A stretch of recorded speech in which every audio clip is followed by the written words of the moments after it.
समय से बाजार का मूड बिगड़ा हुआ है। एफआईज लगातार बिकवाली कर रहे हैं और बाजार भी थोड़ी देर टिकता है और उसके बाद फिर से गिर जाता है। लेकिन बाजार की इस गिरावट से डरना है या इस गिरावट को निवेश के मौके की तरह देखना है? 2024 से हम क्या सीखें और 2025 से किस तरह की रखें उम्मीद?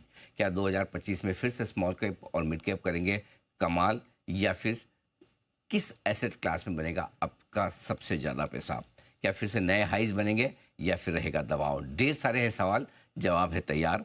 आइए मुलाकात करते हैं हमारे इस खास शो में मार्केट के महारथी और एबेकस एसेट मैनेजर के फाउंडर सुनील सिंघानिया साहब से। नमस्ते अनिल जी। सुनील जी, बहुत बहुत स्वागत है आपका। धन्यवाद हमें समय देने के लिए। सबसे पहले तो आपको और एबेकस की पूरी टीम को, आपके सभी निवेशकों को भी नए साल की बहुत बहुत शुभकामनाएं। हम ज़्यादा उम्मीद नहीं करते, हम ये चाहते हैं कि 2025 2024 से बेहतर साबित हो कमाई के मामले में, उतना भी काफ़ी है। अनिल जी, विशेष आपको, आपकी पूरी टीम को और आपके करोड़ों दर्शकों को 2024 बहुत अच्छा गया और 2025 के लिए ढेर सारी शुभकामनाएं। तो चलिए शुरुआत में कुछ अच्छी चीज़ों के साथ करता हूँ। सबसे पहले अमेरिका, जो बेहद मजबूत दिख रहा है। ट्रम्प साहब आ गए हैं, अब गद्दी पर बैठने की तैयारी में है। दोनों तरफ के व्यू बड़े स्ट्रांग है। कुछ लोग मानते हैं कि अब नई तेजी की शुरुआत होगी, कुछ कहते हैं कि सारी अच्छी खबरों पर ही टॉप बनता है। अमेरिका 2025 में क्या करेगा? वहाँ के बाजारों को, ग्लोबल मार्केट्स को लेकर क्या आउटलुक है? नहीं, आपने सही कहा, 2024 अमेरिका के लिए बहुत अच्छा गया, 2023 भी बहुत अच्छा था। बट हमको ये भी याद रखना चाहिए कि 2024 में नैस्डैक की काफी पिटाई हुई थी। तो जो 2023 में नैस्डैक में जो बढ़त आई थी वो 2022 को निगेट करती हुई आई थी। और 2024 ऑब्वियसली उनके अर्निंग्स और जो बोलते हैं ना, जो बड़ी कंपनियां, उनका मैग्निफिसेंट सेवन, उन्होंने बहुत ही अच्छा प्रदर्शन किया। और डिस्पाइट इंटरेस्ट रेट्स जो बढ़े हैं वहां पे, बाजार काफी अच्छा रहा है। आई थिंक 2025 में चेंज ऑफ गवर्नमेंट है, चेंज ऑफ लीडरशिप है। Trump will be the president for the next 4 years. और काफी कंफ्यूजन है। एक तरफ है कि ट्रम्प इज प्रो कॉर्पोरेट तो प्रॉफिटेबिलिटी बढ़ेगी, दूसरी तरफ थोड़ा सा ये भी डर है कि जो उनका एक जो है ना टैरिफ के को लेके जो उनका व्यू है, उससे पूरी दुनिया में करेंसी और ग्रोथ दोनों में बहुत ही कंफ्यूजन है। तो आई थिंक 2025 एक थोड़ा सा इंटरेस्टिंग सा साल रहेगा अमेरिका के लिए भी। और world can not be immune. हाँ, जो ऐसा नहीं कि वन ऑन वन कोरिलेशन होगा, बट हम इम्यून नहीं रह सकते हैं। तो आई थिंक इंटरेस्टिंग है, थोड़ा क्लोजली मॉनिटर करना पड़ेगा। But as I said earlier, Trump is more pro corporate, more growth. तो हो सकता है कि इसका आउटकम पॉजिटिव भी हो। लेकिन इस बार ऐसा तो नहीं कि ट्रम्प ज़्यादा अमेरिका पे भरोसा कर रहे हैं, अमेरिकी कंपनियों पर, उनके टैक्स काटे हैं, उनका कंजम्पशन बढ़ाए, उनकी कंपनियों को आगे बढ़ाए, तो पता चला हमारी कंपनियों के लिए, बाकी दुनिया भर के लिए ठीक नहीं है। देखो अनिल जी, ट्रम्प भी पॉलिटिशियन है और पॉलिटिशियन को 10 चीजें बोलनी पड़ती है। बट हाँ, जरूरी नहीं है कि 10 की 10 जो बोले करी। वो करेंगे। तो आई थिंक अभी अभी जोश है। एक बार इलेक्शन हारने के बाद में वो जीते हैं। हम्म। थोड़ा जोश भी है, थोड़ा कुछ करने की इच्छा भी है। जो उन्होंने कैबिनेट बनाया है वो भी थोड़ा सा हटके बनाया हुआ है। तो मुझे नहीं लगता है कि अमेरिका अकेले अपने लिए कुछ अच्छा कर सकता है। आई थिंक दुनिया को तो साथ में लेके चलना होगा। एक चीज अच्छी है कि जो लास्ट 2-3 साल में जियो पॉलिटिकल टेंशन पूरी दुनिया में थे, वो हो सकता है कि ट्रम्प के आने के बाद में उसमें काफी हद तक स्टेबिलिटी आए।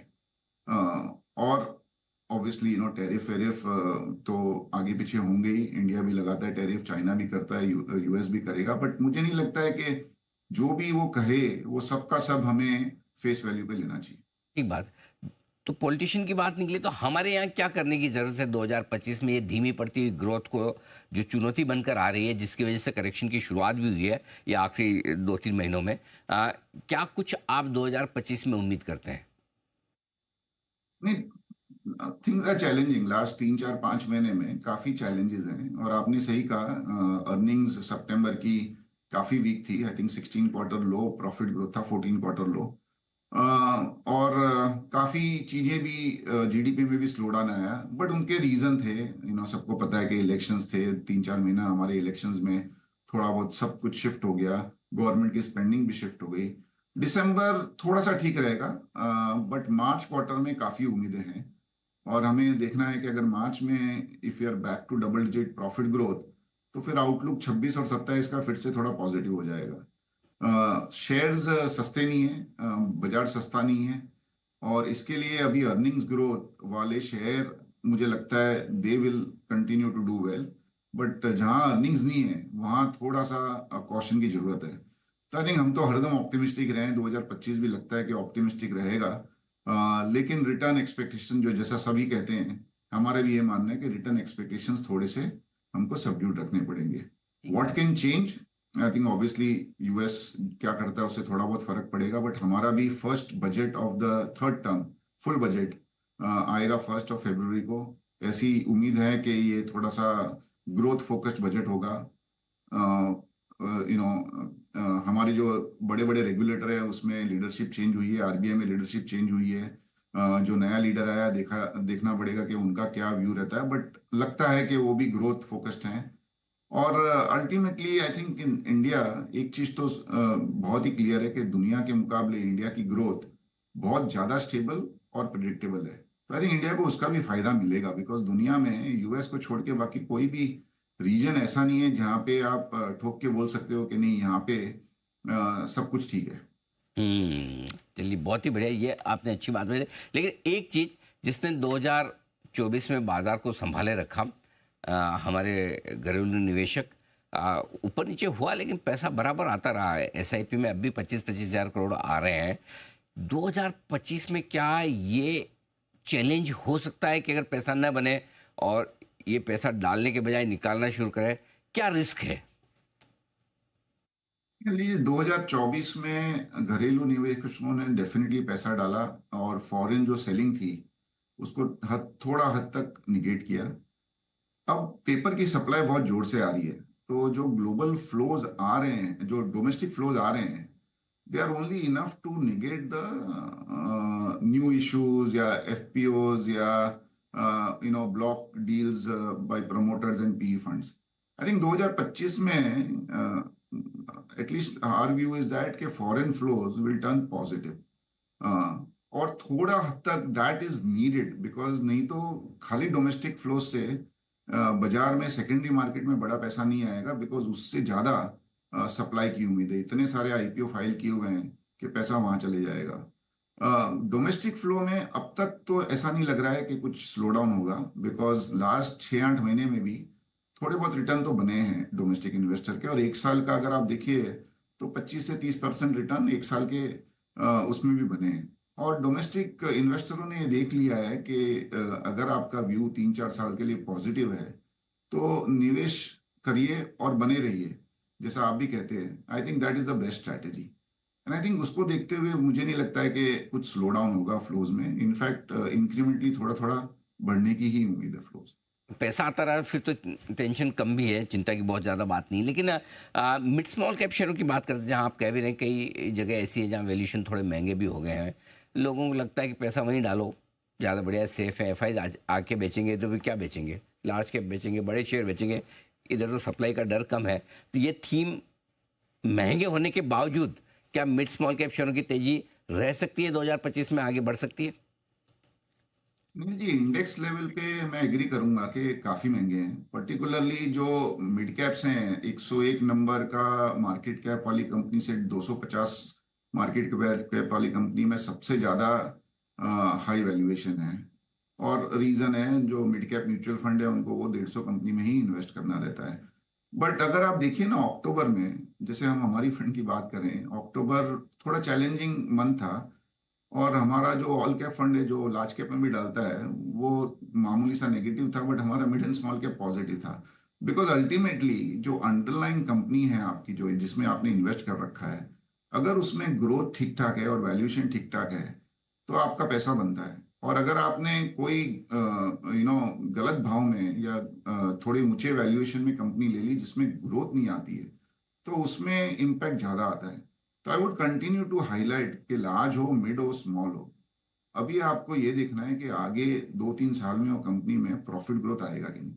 अगर प्रॉफिट ग्रोथ नहीं आई और वैल्यूएशन ज्यादा है तो आपको रिस्क थोड़ा शार्प करेक्शन का ज्यादा है। अगर आपके वैल्यूएशन ठीक है और ग्रोथ भी आई तो आपका आउट परफॉर्मेंस करना भी बहुत ज़्यादा प्रिडिक्टेबल हो जाता है।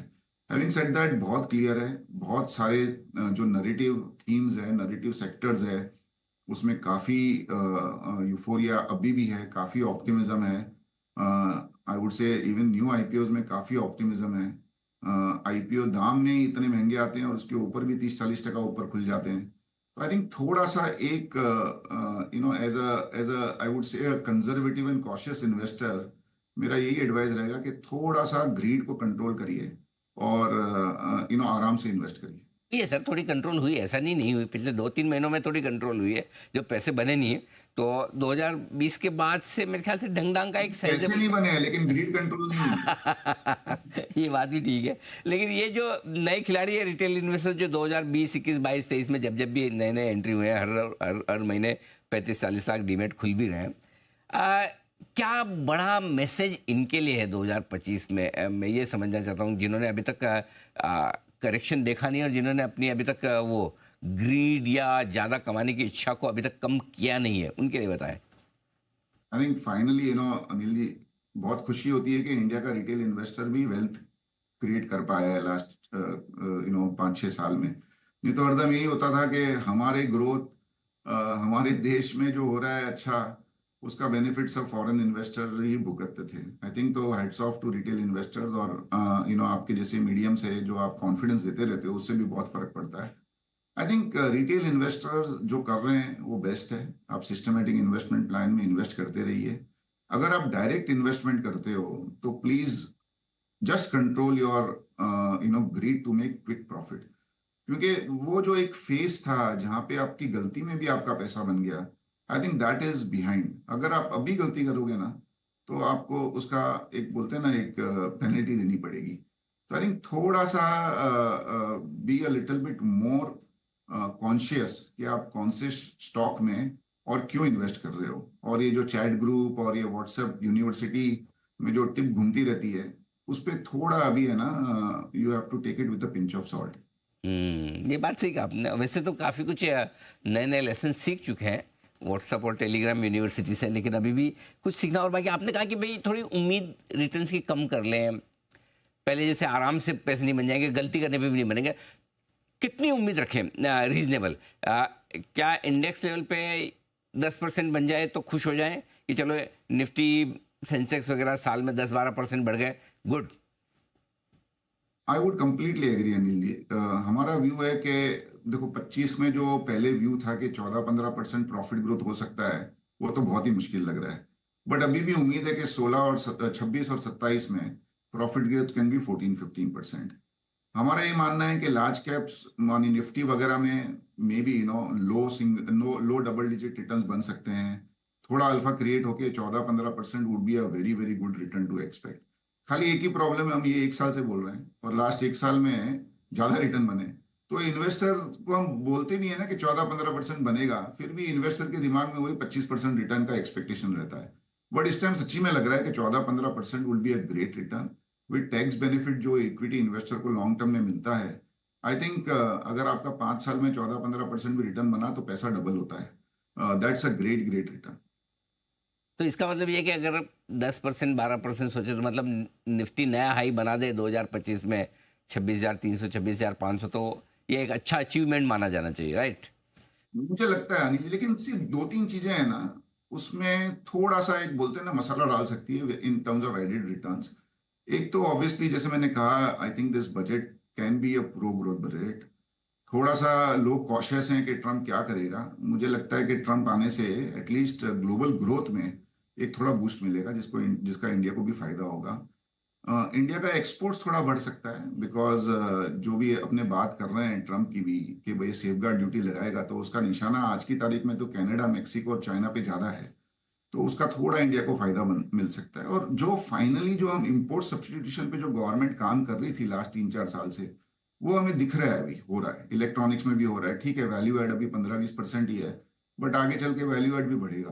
तो I think this import substitution और export opportunity can add a little bit to the growth of the GDP. एक और इंटरेस्टिंग चीज है कि दुनिया में काफी कंपनियां अभी खरीदने को मिल रही है बहुत ही अच्छे दामों में। अभी हमने देखा 2 बड़ी बड़ी केमिकल कंपनियों को इंडिया की कंपनी ने खरीदा।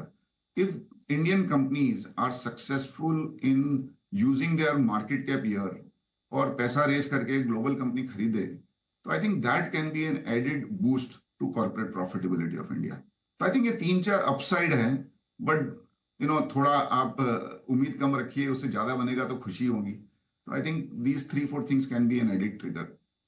इंटरेस्टिंग। लेकिन ये जो आरबीआई के नए गवर्नर साहब आए हैं, उनसे उम्मीद रखें कि नहीं रखें ब्याज दरें घटाने को लेकर? क्या पहली मीटिंग में ही बता देंगे कि मैं आ चुका हूँ, here is the rate cut? Anil ji देखो, मुझे नहीं पता क्या करेंगे। जो पुरानी वीडियो है उसके हिसाब से तो बहुत ही सुलझे हुए प्रोफेशनल हैं, और हमें तो हरदम ऑप्टिमिस्टिक रहना है, जो आएगा अच्छा ही आएगा। और गवर्नमेंट ने भी उसको सिलेक्ट किया है तो कुछ देख के सिलेक्ट किया होगा। I think they are more intelligent and experience than us. एक चीज है लेकिन, इंडिया में ब्याज दर कम किए बिना भी अगर आप देखिए जीसेक यील्ड्स 6.75 6.8 पे ट्रेड कर रही है। अपना इन्फ्लेशन काफी हद तक कंट्रोल में है। मानसून लास्ट ईयर भी अच्छा गया, तो विंटर क्रॉप भी थोड़ा ठीक ठाक होना चाहिए। तो I think all the ingredients are there. लेकिन जैसे मैंने कहा, अगर थोड़ा सा अगर सेफगार्ड ड्यूटी यूएस करता है, और थोड़ा करेंसी जिस हिसाब से यूएस डॉलर स्ट्रेंथन होती है, और चाइना अगर अपनी करेंसी को और डिप्रिशिएट करता है to negate the safeguard duty, फिर इंडिया को बहुत ही मुश्किल होगा इंटरेस्ट रेट कम करना, बिकॉज देन करेंसी में इंपैक्ट आएगा। तो काफी मूविंग पार्ट्स है। I think we should not try to preempt everything. देखते हैं, जैसे जैसे समय जाता है वैसे वैसे व्यू बनाना पड़ेगा। तो 2025 में कहाँ बनेगा पैसा? क्या आपको क्या लगता है, कौन से सेक्टर्स आपको लगता है जो बेहतर रह सकते हैं कमाई के लिहाज से? We are still positive on large banks, और ऐसा नहीं है कि बैंक्स में कुछ अनाप शनाप ग्रोथ आएगी, बट आज की तारीख में जिस हिसाब से बाजार है और जिस हिसाब से हमारा रिटर्न एक्सपेक्टेशन है, आई थिंक ये एक सेक्टर है जहां पे थोड़ी सी स्टेबिलिटी है, जहां पे एक्सटर्नल फैक्टर्स का इतना इम्पैक्ट नहीं होगा। I think that we like. मुझे लगता है कि even metals to some extent can do well. India में ऑब्वियसली सेफगार्ड ड्यूटीज है, बट चाइना भी अपनी करेंसी को थोड़ा स्टिमुलेट करने की कोशिश कर रहा है। Consumption, particularly the small town and village focused consumption, I think 12-18 महीने में वहां पे भी कुछ ज्यादा हुआ नहीं है। बट अब हर government is trying to uplift the poor by giving 2,000-2,500 rupees per month. उसका भी थोड़ा सा कंजम्पशन पे फर्क पड़ेगा। मानसून ठीक ठाक है, और 12-18 महीने कुछ हुआ नहीं है, तो I think that can also help. Pharma is stock specific, बहुत ही पॉजिटिव लग रहा है, बट स्टॉक स्पेसिफिक है। और I think IT can be a balancing sort of a sector. अगर करेंसी में कुछ ऊपर नीचे हुआ तो I think IT can be good. और वहां की भी कंपनियां, भी एक्सेंचर ने भी रिजल्ट्स थोड़ी ठीक ठाक दिए हैं, बहुत ही कैश फ्लो जनरेटिंग कंपनियां हैं। तो I think it can be a balancing sort of sector for the portfolio. बड़े बैंक्स में बनेगा पैसा, कंजम्पशन से जुड़े एफएमसीजी शेयर कर सकते हैं कमाल, फार्मा में चुनिंदा शेयरों में पैसा लगाएगा, आईटी आपके लिए अगर अमेरिका से सब ठीक ठाक रहा तो पैसा बनने के पूरे चांस है। अब आइए कुछ एसेट्स क्लास की बात करें। वैसे तो आप इक्विटी हमेशा पसंद करते हैं, लेकिन इक्विटी को कंपेयर करें गोल्ड, फिक्स इनकम, क्योंकि फिक्स इनकम भी इस बार इंटरेस्टिंग हो सकता है, और रियल इस्टेट, आप किस कैटेगरी में, किस क्रम में रखेंगे, और कहाँ कहाँ पैसा लगाने की राय देंगे? देखो, बहुत ही ऑब्वियस है अनिल जी, इक्विटी आप मनी अगर 10,000 के निफ्टी में भी पूछोगे और 30,000 के निफ्टी में भी पूछोगे, तो equity will always be number one. But दिल से लग रहा है कि इक्विटी में 12-15% बनाना पॉसिबल है। आई थिंक आपने कहा fix income, though we don't track it, but अगर आपका व्यू है कि थोड़ा बहुत इंटरेस्ट रेट कम हो सकती है, तो it can be again a decent 8-9% return sector. The only thing is, जब इक्विटी 30% देता है तो 7-8% बहुत ही कम लगता है। बट अगर इक्विटी से भी अपने को 12-15% की उम्मीद है, तो हो सकता है कि एक थोड़ा सा balanced approach with some exposure to fixed income can be there. Real estate, physical real estate में मुझे लगता है डिमांड अच्छी रहेगी, सेल्स अच्छा रहेगा, बट यहाँ से दाम बढ़ने की उम्मीदें बहुत कम है। और gold I have never understood. चलिए बढ़िया है। तो थोड़ा इक्विटी तो बेस्ट है, ये थोड़ा रियल एस्टेट में, थोड़ा फिक्स इनकम में भी पैसा इस बार बनने की पूरी संभावना है। शो का समापन करूं सुनील जी, उससे पहले एक सवाल दो हिस्सों में है। नया साल रेजोल्यूशन तो आपने कुछ ना कुछ लेना ही है, या तो लेते होंगे तो बहुत अच्छी बात है, नहीं लेते होंगे तो मैं ज़बरदस्ती दिलवा देता हूँ। तो मुझे पर्सनल और प्रोफेशनल दोनों फ्रंट पे आपसे जानना है कि नए साल में क्या कुछ सोचा है कि सुनील जी ये काम करने वाले पर्सनल प्रोफेशनल, क्योंकि प्रोफेशनली तो मुझे पता है आप 50,000 करोड़ पार कर चुके हैं, बहुत बढ़िया साल रहा है अबेकस के लिए, तो दोनों लिहाज से बताएं जरा मुझे। पर्सनल लेवल पे तो जो पहले वही सब है, अच्छे से अपना काम करो, बिकॉज सी हम पब्लिक पैसा मैनेज करते हैं तो हमारा ऑब्लिगेशन है। अभी खुद के लिए आप इन्वेस्ट करो ना, तो कभी ऊपर नीचे भी हो जाता है ना, तो आप वो सह लेते हो। But when so many people have confidence and trust on you, I think तो जो कर रहे हैं एकदम ईमानदारी से अपना काम करिए। आपके जैसे मुस्कुराते रहिए, मानी आपके जितना मुस्कुराते रहिए, मुस्कुराते तो हैं बट आपके जितना नहीं तो आपके जितना मुस्कुराते रहिए। और do what we can to improve the life of people who are trusting us and the country. नहीं, ठीक बात है बिल्कुल। मतलब आपके पर्सनल और प्रोफेशनल दोनों रेजोल्यूशन बिल्कुल साथ साथ मिलते जुलते, साथ साथ चलने पर वाले भी हैं। काम में ही मजा आता है, तो काम में काम और लेजर एक ही है। सही बात है, वही वही कहते हैं ना कि जो काम आपको पसंद हो अगर आप वही करें, वही आपका प्रोफेशन हो, तो फिर वो काम नहीं लगता, उसमें आनंद आता है। आपका आनंद कई गुना 2025 में बढ़े, आप इसी तरह से निवेशकों के लिए बहुत अच्छी वेल्थ कमाते रहें और मेरे से ज़्यादा मुस्कुराते रहें, यही मेरी शुभकामनाएं हैं सुनील जी आपके लिए। बहुत बहुत धन्यवाद जुड़ने के लिए, और एक बार फिर से 2025 के लिए आपको बहुत बहुत शुभकामनाएं। धन्यवाद। Happy new year to all. Thank you sir. Sunil Singhania साहब बताते हुए बाजार पर अपनी राय साल 2025 के लिए विस्तार से आपको बताया कि कहां और किस तरह से बन सकते हैं पैसे, कहां रखनी है आपको सावधानी। इस खास शो में इतना ही, मुझे दीजिए इजाजत, नमस्कार।